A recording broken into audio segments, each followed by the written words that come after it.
যে সমস্ত নারীর চুল কোনো বেগানা পুরুষ দেখবে, ওদেরকে কিয়ামতের মাঠে জাহান্নামে চুলের মধ্যে লটকিয়ে রাখা হবে। 2, যে সমস্ত নারী স্বামীর সাথে তর্ক করে কথায় কথায়, বাকবিতান্ডে জড়িয়ে যায়, কথায় কথায় জবাব দেয়, স্বামীর মনে আঘাত দেয়, তাদের জিহ্বার মধ্যে লটকিয়ে রাখা হবে।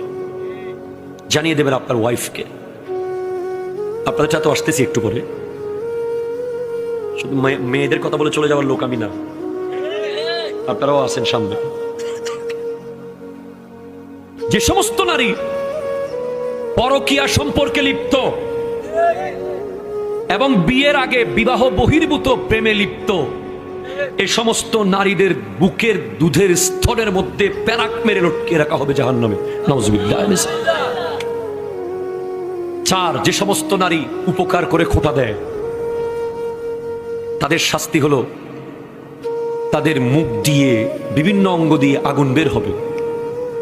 5, যে সমস্ত নারী ভালোভাবে পবিত্র হয় না, নামাজ নিয়ে হেয় করে, ঠাট্টা করে, ওদের মাথা হবে কুকুরের মতো, গা হয়ে যাবে গাধার মতো। নাউজুবিল্লাহ। অথবা যাদের হাত পা বেঁধে রাখা হয়েছে, সাপ বিচ্ছু ছেড়ে দেওয়া হয়েছে, এরাই শাস্তিটা পাবে।